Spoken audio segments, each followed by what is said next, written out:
जय मसीह की सभी को। प्रभु यीशु मसीह की महिमा हो हम सबके जीवनों से। एक बार फिर से आप लोगों के बीच में हम एक नई वीडियो के साथ आए हैं प्रभु का वचन लेकर, क्योंकि हम लोग जानते हैं कि अभी समय नहीं है हमारे पास फिजिकली मिलने जुलने का, लेकिन जो भी माध्यम परमेश्वर हमें देता है हमें उसका भरपूर इस्तेमाल करना चाहिए, क्योंकि प्रभु के वचन में लिखा है कि अवसर को बहुमूल्य जानो क्योंकि दिन बुरे हैं। और क्योंकि दिन जो है अंतिम दिन चल रहे हैं अजीजों, हम अंतिम दिनों के खात्मे की ओर हैं, इसलिए हमको और ज्यादा परमेश्वर के करीब बने रहने की जरूरत है। हमें प्रभु के वचनों को बहुत ज्यादा पढ़ने की, उनको समझने की, उन पे चलने की हमको हर रोज कोशिश करनी चाहिए, हर रोज हमको बढ़ते जाना चाहिए। और अपने आत्मिक जीवन को मजबूत रखने के लिए सबसे पहली बात, खुदा ने हमको पवित्र आत्मा दिया है, क्योंकि पवित्र आत्मा ही हमारे आत्मिक जीवन को लीड कर सकता है। और फिर प्रभु ने हमको जो अथॉरिटेटिव अपना वर्ड दिया है, जो अधिकार रखता है हमारी जिंदगियों के ऊपर, और जिसमें कोई झूठ नहीं है, कोई फरेब नहीं है, कोई धोखा नहीं है, प्रभु का ऐसा सामर्थ्य जीवित वचन है जो हमारे पास है।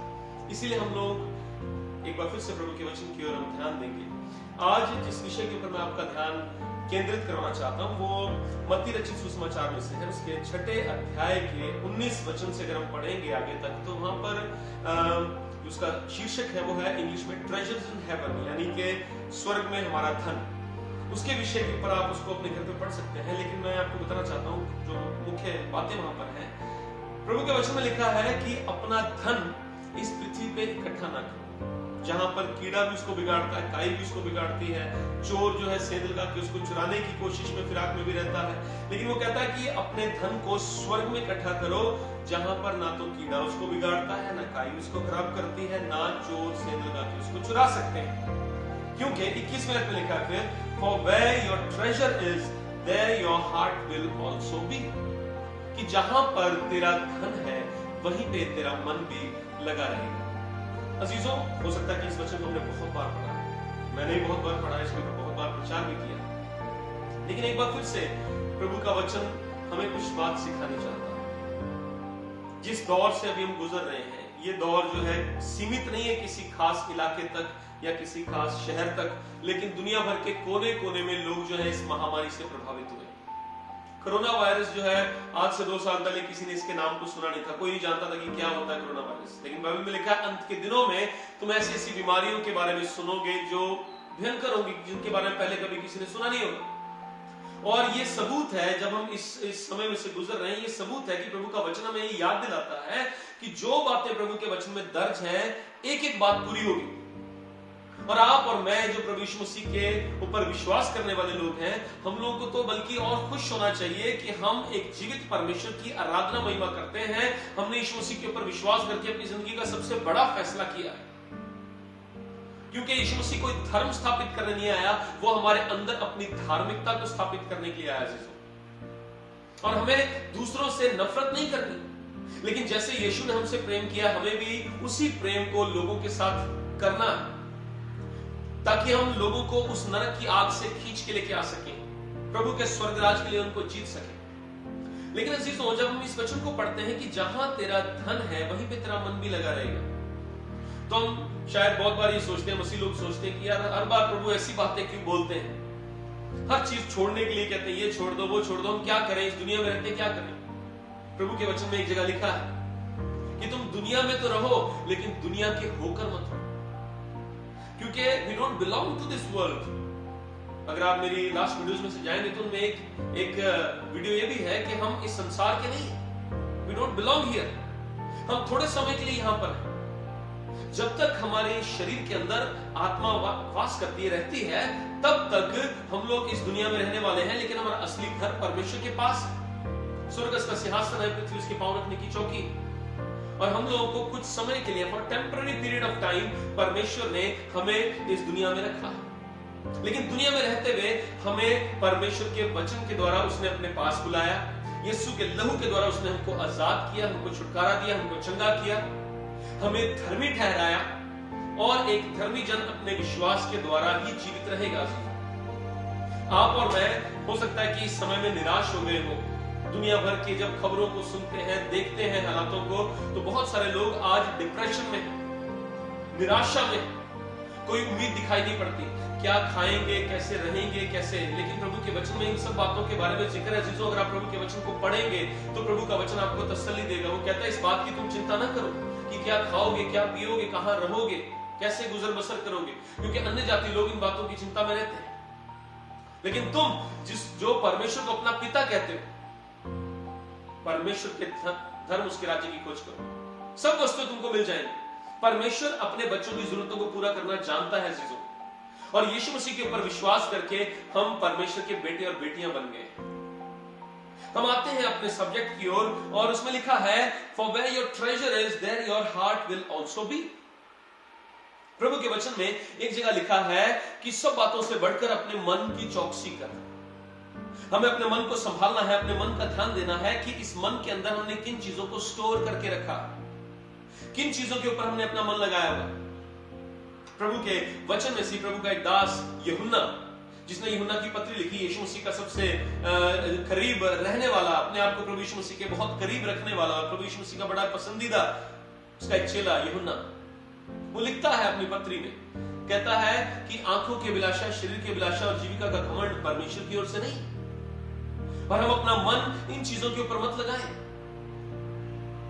अब हम ये बात भी हम पूछ सकते हैं, ये सवाल भी हमारे मन में आ सकता है, तो हम करें क्या? क्या हम खाना छोड़ दें, क्या पीना छोड़ दें, क्या रहना छोड़ दें, क्या कपड़े पहनने छोड़ दें, क्या घर के अंदर रहना छोड़ दें? कैसे छोड़ सकते हैं इन सब चीजों को? लेकिन प्रभु ये नहीं कहता कि हमें इन सब चीजों को छोड़ देना है, वो ये कहता है कि हमें अपना मन इन चीजों पे नहीं लगाना। क्योंकि यहां पर हम पढ़ते हैं कि जहां तेरा धन है वहीं पे तेरा मन भी लगा रहेगा, और सब बातों से बढ़कर हमको अपने मन की चौकसी करनी है। लेकिन मन की चौकसी हम करें कैसे? क्या तरीका है मन की चौकसी करने का?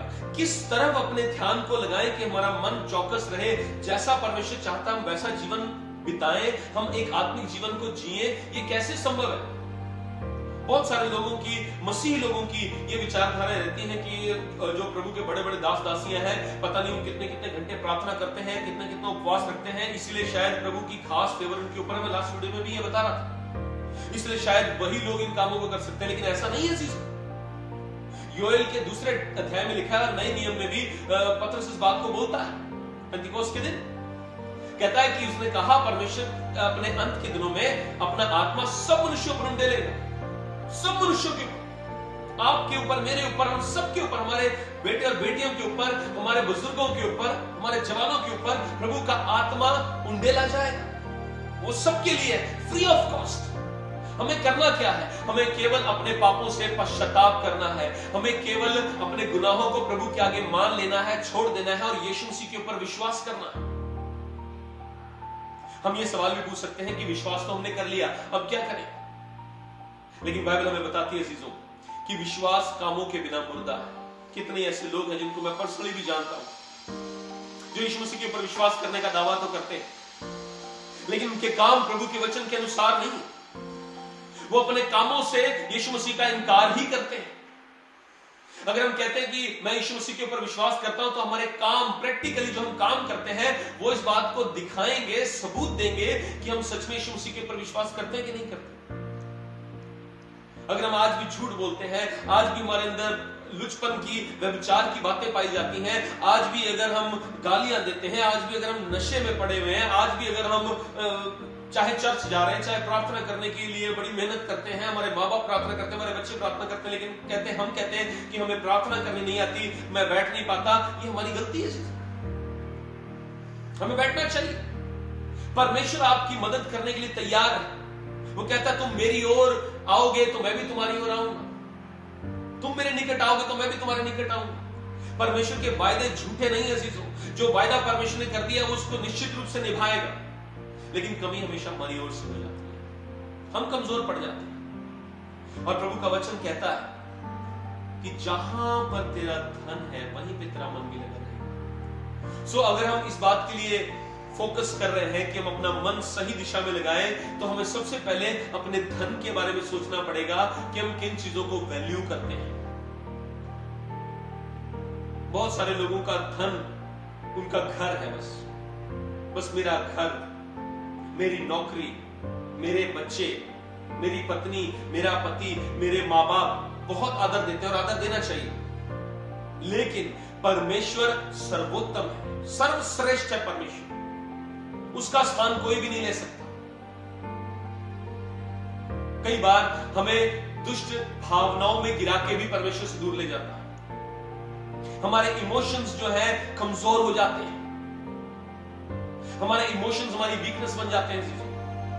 लेकिन पौलुस प्रभु के वचन में लिखता है कि जब मैं निर्बल होता हूं तभी बलवान होता हूं। और ये संभव कब है अजीजों? कब हमारी निर्बलता में हम बलवान हो सकते हैं? अगर हमारा धन परमेश्वर है। कितने लोग हैं जो टीवी देखे बगैर नहीं रह पाते? टीवी तो देखना ही है वरना नींद नहीं है। चाय के बगैर नहीं रह पाते, चाय पिएंगे तो ही एनर्जी आती है बॉडी। कॉफी पीनी, मीठा खाना ही खाना। कितनी ऐसी बातें हैं जिनको बहुत वैल्यू देते हैं, बहुत ज्यादा ट्रेजर करते हैं उनको अपने हार्ट में, लेकिन प्रभु के वचन को उन्होंने छोड़ा। काश कि हम प्रभु के वचन को वैल्यू दें, हम प्रभु के वचन को ट्रेजर करें, प्रार्थना के समय को ट्रेजर करें, क्योंकि जहां पर हमारा धन है, जिस चीज को हमने अपना धन माना हुआ है अजीजों, वहीं पे हमारा मन लगा रहेगा। अगर आपका फोकस सिर्फ पैसे के ऊपर है तो जाहिर सी बात आप निरंतर यही सोचते रहेंगे कि मैं ज्यादा पैसा कैसे कमाऊं, कैसे मैं एक काम के बजाय 2 काम 3 काम कर लूं और ज्यादा पैसा आ जाएगा और ज्यादा पैसे से जो है मेरा घर बार सुखी रहेगा। लेकिन ये सही आइडिया नहीं है, ये परमेश्वर की ओर से नहीं। 2 काम 3 काम करने में बुराई नहीं है, लेकिन आपका मन कहां लगा हुआ है, आपका ध्यान आपने किस जगह के ऊपर लगा के रखा हुआ है, क्या चीज आपके जीवन का उद्देश्य है। मैं मसीह लोगों से बात कर रहा हूं, अन्य जाति लोगों से नहीं। अन्य जाति लोगों के लिए तो हमें प्रार्थना करनी चाहिए कि वो लोग भी यीशु मसीह के ऊपर विश्वास करें, बचाए जाएं। लेकिन हम जो विश्वासी लोग हैं, मसीही लोग हैं, हम लोगों के जीवन का उद्देश्य क्या है? क्या एक अच्छा घर बना लेना, क्या एक अच्छा बैंक बैलेंस मेंटेन कर लेना, क्या एक अच्छी नौकरी पाकर अपने सोशल लाइफ को जो है स्टेबलाइज कर लेना, क्या यही हमारे जीवन का लक्ष्य रह गया? क्या अपने बच्चों को बाहर भेज देना, क्या यही हमारे जीवन का लक्ष्य है? अगर यही है तो आज भी हम गलत ट्रैक में हैं। जितनी बातें मैंने बोली ये बुरी नहीं, हमें करना चाहिए। कौन माँ बाप ऐसा जो नहीं चाहता कि उसके बच्चे सुखी रहें, आगे बढ़े, तरक्की करें? कौन ऐसा व्यक्ति है जो ये नहीं चाहता कि उसके पास अपना घर बार हो? लेकिन मैं फिर से बता दूं कि परमेश्वर चाहता है कि हमारा ध्यान किन चीजों के ऊपर है, हमारा मन किन चीजों के ऊपर लगा हुआ है। अगर हमें चुनना पड़े परमेश्वर में से और संसार में से, तो हम किस चीज को चुनेंगे? ये क्वेश्चन है आपके और मेरे लिए, लाइफ क्वेश्चन है, जिंदगी का सवाल नहीं। क्या जवाब दे सकते हैं? ईमानदारी के साथ अपने आत्मा की गहराई से इस सवाल का जवाब ढूंढे अपने अंदर कि अगर आपको परमेश्वर में से और इस संसार में से किसी चीज को चुनना पड़े तो आप किस चीज को चुनेंगे? और आपका जवाब आपको यह संकेत दे देगा कि आप किस दिशा में जा रहे हैं। परमेश्वर चाहता है कि हम ट्रेजर बनाए परमेश्वर, सबसे पहला स्थान दे परमेश्वर, उसकी मर्जी को, उसकी क्या इच्छा है। आज हमारे कितने नौजवान ऐसे हैं जो गलत रिश्तों में प्रार्थना करते हैं परमेश्वर से कि प्रभु मेरे को एक अच्छा जीवन साथी दे, लेकिन परमेश्वर की मर्जी पूछे बगैर अपने लिए ऐसे रिश्तों को ढूंढते हैं जो सही नहीं, परमेश्वर की ओर से नहीं, जो प्रभु के ऊपर विश्वास नहीं करते, प्रभु के आगे भी शर्तों को रख देते हैं, प्रभु तू बदल। बेशक परमेश्वर बदल सकता है, लेकिन आप तो परमेश्वर की आज्ञा को तोड़ रहे हैं। कितने ऐसे मां बाप हैं जो अपने बच्चों की खुशी के लिए परमेश्वर के वचन को तोड़ देते हैं। हमारे बच्चे ऐसा चाहते हैं, अगर बच्चों को परमेश्वर ऐसा करेगा तो ठीक है, वरना हम ऐसा करेंगे, वचन को भी तोड़ देते हैं। ऐसे मां बाप को मैं बताना चाहता हूं अजीजों कि अगर आप परमेश्वर के वचन के ऊपर बने रहेंगे तो परमेश्वर निश्चित रूप से आपके लिए एक अद्भुत मार्ग को निकालेगा। बाइबल में लिखा है कि जो परमेश्वर ने हमारे लिए योजनाएं, युक्तियां बनाई है, वो हमारी भलाई की है अजीजों, हानि की नहीं, नुकसान की नहीं, हमारे गिराने के लिए नहीं। अगर आप मां बाप होकर अपने बच्चों के लिए बेहतर जानते हैं और बेहतर सोचते हैं, तो वो तो स्वर्गीय पिता है हम सबका, वो हमारे लिए सबसे बेस्ट सोचता है, बेस्ट ऑफ द बेस्ट सोचता है हमारे लिए। आपको वो बेस्ट चीज देगा, बेस्ट जीवन साथी देगा, बेस्ट नौकरी देगा, बेस्ट प्लेस देगा, समाज में बेस्ट रुतबा देगा, बशर्ते कि आपने ट्रेजर किया है प्रभु के वचन को। आप अपने समय को बहुमूल्य जानते हैं और प्रार्थना में अपने समय को बिताते हैं। अजीजों, क्यों हम डिप्रेशन में जाएं? क्यों हर टाइम चिंता हमें घेरे रहे, क्यों परेशानियों का बोझ उठाया हुआ हमने, क्यों इस बात की चिंता करते हैं कि यार हमें कोरोना ना हो जाए, हम कैसे, हमारा घर परिवार कैसे चलेगा। डोंट वरी, परमेश्वर आपकी हिफाजत करेंगे, परमेश्वर आपको संभालेंगे। दुखों का, तकलीफों का, कलेशों का आना तो लाजमी है, प्रभु के वचन में लिखा है, लेकिन धन्य है वो जो इनमें बना रहता है, स्थिर बना रहता है, अपने ईमान को छोड़ता नहीं, प्रार्थना करने को छोड़ता नहीं, वचन पढ़ने को छोड़ता नहीं है, मनन करने को छोड़ता नहीं, आत्मिक जीवन में धीमा नहीं पड़ता। अजीजों, क्या ऐसा कोई हालात हो सकता है जो हमें परमेश्वर के प्रेम से अलग कर दे? क्यों हालातों के अनुसार अपने विश्वास को बढ़ाते और घटाते हैं? क्यों हालातों को देखकर प्रार्थना करनी छोड़ देते हैं? क्यों हालातों को देखकर प्रभु के वचन को पढ़ना सुनना छोड़ देते हैं? क्यों उसके आज्ञाकारी होना छोड़ देते हैं? कैसा विश्वास है हमारा? किन चीजों को ऑनर कर रहे हैं आप अपने जीवन में? यही क्वेश्चन आपके लिए आज। अजीजों, प्रभु के वचन में बहुत अद्भुत बातें हैं। वो कहता है कि तुम 24 में लिखा है, तुम दो स्वामियों की सेवा नहीं कर सकते। धन और परमेश्वर की सेवा एक साथ नहीं कर सकते। और जहां तुम्हारा धन है वहीं तुम्हारा मन भी लगा रहेगा। अपना धन, वो कहता है, स्वर्ग में इकट्ठा करो। स्वर्ग में कैसे अपना धन इकट्ठा करें?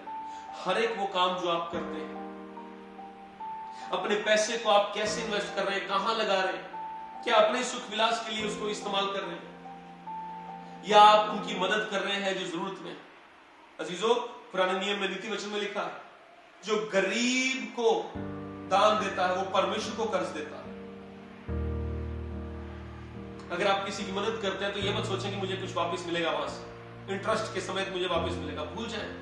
अगर आप मदद करते हैं तो ऐसा सोच के करें कि वापस नहीं आएगा, और उस मदद के बदले में परमेश्वर स्वर्ग से आपके लिए आशीषों को रिलीज करेंगे।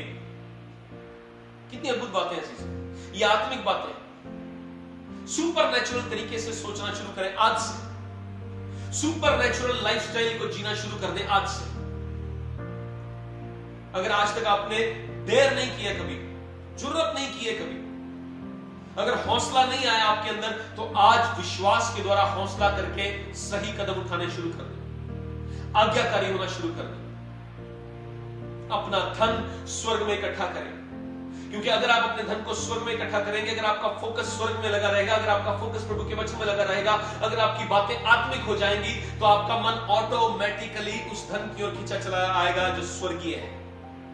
लेकिन अगर आप पैसे के ऊपर फोकस रखेंगे, दुनियादारी में फोकस रखेंगे, लोगों को खुश करने में लगे रहेंगे, तो आपका फोकस गलत हो जाएगा और आपका धन संसार में बना रहेगा और आपका मन भी संसार में लगा रहेगा। लेकिन बाइबल में एक बात बहुत ही सामर्थ्य लिखी है, कहता है कि शारीरिक आदमी शरीर की बातों पे मन लगाता है, संसार की बातों पे मन लगाता है, लेकिन आत्मिक मनुष्य आत्मिक बातों पे मन लगाता है। शरीर पे मन लगाना तो मृत्यु है, लेकिन आत्मा के ऊपर मन लगाना जीवन और शांति। अब फैसला आपके हाथ में है, चुनाव आपके हाथ में। डिप्रेशन के शिकार मत होइए, परेशानियों को, बोझ को अपने ऊपर लेके मत आइए। आप आजाद हो सकते हैं, आप बच सकते हैं। परमेश्वर आपको अंदरूनी खुशी दे सकते हैं, वो आपको अद्भुत अनंतकालीन शांति दे सकते हैं जो संसार कभी भी नहीं दे सकता। परमेश्वर आपके लिए सब कुछ कर सकते हैं, लेकिन आपको आज ही से प्रार्थना करनी है। इसी समय अपना जीवन प्रभु को दे दें, इसी समय अपनी सोचें प्रभु को दे दें, अपनी फैमिली को प्रभु के हाथों में सौंप दें, अपनी टेंशन्स को प्रभु के हाथों में सौंप दें, उसके हवाले कर दें सब कुछ, अपने आप को उसके हवाले कर दें। अपने हाथों को हम कहते हैं सरेंडर करते हैं, अपने हाथों को उठा के सरेंडर करें प्रभु के आगे। आज अपना जीवन उसके हवाले कर दें। मैं आपके लिए प्रार्थना करनी चाहता हूं, अगर आप जहां कहीं भी बैठे हैं, अपने हाथों को उठा लें स्वर्ग की ओर। यह समर्पण की निशानी है, हमारी मदद स्वर्ग से आती है। और मेरे साथ मिलकर प्रार्थना करें। आप जहां कहीं भी बैठे हैं, हम प्रार्थना में जाएंगे। स्वर्गीय पिता, सेनाओं के यहोवा, राजाओं के राजा, हमारे जीवित परमेश्वर, हम आपके सन्मुख आते हैं, आपके अनुग्रह के सिंहासन के पास आते हैं बड़े हयाव के साथ। और ये हयाव हमें इसलिए हुआ कि यीशु मसीह हमारे पापों के लिए मारा गया, गाड़ा गया और तीसरे दिन मुर्दों में से जी भी उठा। स्वर्गीय पिता, यीशु मसीह के नाम से हम प्रार्थना करते हैं कि हम अपना धन आपको बनाते हैं परमेश्वर। हमने प्रभु जी अपने जीवन में अपने फोकस को गलत जगह रखा बहुत बार प्रभु जी। हम संसारिक हो गए, शारीरिक हो गए प्रभु जी। ध्यान नहीं दिया आपके वचन की ओर। वचन को जानने के बावजूद प्रभु जी गलत फैसलों को लिया, गलत कामों को किया। लेकिन पिता परमेश्वर, आज एक बार फिर से आपके पास आते हैं, आपसे माफी मांगते हैं मेरे परमेश्वर, उन सभी गुनाहों गलतियों के लिए जो हमसे हुए प्रभु जी, चाहे जानबूझकर चाहे अनजाने में। लेकिन आज इसी समय अपना जीवन आपको देते हैं प्रभु जी। हमें संभाल, हमें माफ कर दे प्रभु जी। हमारे दिल की बातों को आप जानते हैं, दिल में उठने वाले सवालों को आप जानते हैं। बहुत बार प्रभु आपके लोग शक कर बैठते हैं प्रभु जी, वहम में अपने जीवन को बिताने लगते हैं प्रभु। लेकिन आपसे खुदा प्रार्थना करता हूं कि उनके जीवनों से आप बातचीत करें प्रभु। जितने लोग खुदा इस समय डरे हुए हैं, यीशु मसीह के नाम से डर का आत्मा उनके अंदर से निकल जाए, क्योंकि प्रभु का आत्मा डर का आत्मा नहीं, वो सामर्थ का आत्मा, प्रेम का आत्मा, अनुशासन का आत्मा, धीरज का आत्मा है, पवित्र आत्मा है प्रभु जी। धन्यवाद हो खुदावंद खुदा, आपके लोग आपके नाम में आशीषित हो जाए प्रभु जी। जितने लोग मेरे साथ इस समय प्रार्थना कर रहे हैं, यीशु मसीह के नाम में पवित्र आत्मा की सामर्थ उनके ऊपर प्रबल रीति से उतरने पाए मेरे परमेश्वर। आपकी शांति से वो भर जाए मेरे खुदावंद। अगर उनको डर लग रहा है कि कहीं उनके घर में कोई मर ना जाए, अगर उनको डर लग रहा है प्रभु कि ये कोरोना वायरस उनको उनके जीवन में खुदावंद गड़बड़ी को ना लेके आ जाए, उनके घर में अस्थिरता को ना लेके आ जाए, तो यीशु मसीह के नाम से मैं प्रार्थना करता हूं कि डर का आत्मा उनके अंदर से निकल जाए, इनके शरीर चंगे हो जाए, इनके मन चंगे हो जाए, इनकी आत्माएं चंगी हो जाए यीशु मसीह के नाम में प्रभु जी। हर बीमारी, वबा, परेशानी, महामारी से, इंफेक्शन, रोग से आप बचा के रखें यीशु के नाम में अपने लोगों को प्रभु जी। मैं प्रार्थना करता हूं प्रभु जी, जैसे आपके वचन में हमने पढ़ा कि जहां तेरा धन है वहीं पे तेरा मन भी लगा रहेगा प्रभु। मैं प्रार्थना करता हूं कि आपके लोगों का धन आप हो जाए प्रभु जी, क्योंकि आपने हमें स्वर्गीय स्थानों में बिठा दिया प्रभु जी। हमारी मिरास संसारिक नहीं है, शारीरिक नहीं है, हमारी मिरास अनंतकालीन है, स्वर्गीय है, क्योंकि स्वर्ग आपका सिंहासन है प्रभु जी। जहां पर आप रहते हैं हम आपके साथ रहेंगे प्रभु जी। आपने हमारे लिए उत्तम आशीषों के भंडार रखे हुए प्रभु जी। हम धन्यवाद करते हैं, आपके लोगों का ध्यान प्रभु आत्मिक बातों पे हो जाए प्रभु जी। उठते बैठते सोते जागते चलते फिरते प्रभु हर समय आत्मिक बातों को करने पाए प्रभु जी। हमारे खुदावंद लबों पे, हमारी जबानों पे पहरादार बिठा दे प्रभु जी। कोई गलत शब्द हमारे मुंह से ना निकले प्रभु, कोई गलत विचार हमारे मनों में ना आए प्रभु जी। सही जीवन को जिए, आत्मिक जीवन को जिए, वचन पे आधारित जीवन को जिए प्रभु जी। ऐसा अनुग्रह करें खुदावंद। मैं धन्यवाद करता हूं प्रभु, क्योंकि आपने हमारी प्रार्थना को सुन लिया। आपके लोग आशीषित होने जा रहे हैं प्रभु, आपके लोग चंगे होने जा रहे हैं प्रभु, आपके लोग खुदावंद बड़ी गवाहियों को देने जा रहे हैं प्रभु। मैं ये विश्वास करता हूं प्रभु जी। मैं धन्यवाद करता हूं कि आपके इस वचन के द्वारा आज लोगों ने आशीष को पाया प्रभु जी। आपका धन्यवाद खुदावंद। सारा आदर आपको देते हैं। इस दुआ को प्रभु यीशु मसीह के जीवित और पवित्र नाम से मांगते हैं, आमीन। अजीजों, मैं विश्वास करता हूं कि आप आशीषित हैं। मैं विश्वास करता हूं कि आपके आने वाले समय में आप बड़ी गवाहियों के साथ लोगों को भी सुसमाचार सुनाएंगे। आने वाले समय में आपके जीवन के द्वारा आपके परिवार में बेदारी आएगी, आपके रिश्तेदारी में, आपके अड़ोस पड़ोस में बेदारी आएगी। आप है वो व्यक्ति जो सुसमाचार को लेके जाएंगे, आप है वो व्यक्ति जो यीशु मसीह की गवाही देंगे, आप है वो व्यक्ति जिनके जीवन के उजाले ज्योति के द्वारा जो अंधकार में लोग हैं वो रोशन होंगे और प्रभु के राज्य की संतान बन जाएंगे। प्रभु आपको बहुत ऐसे आशीष दे।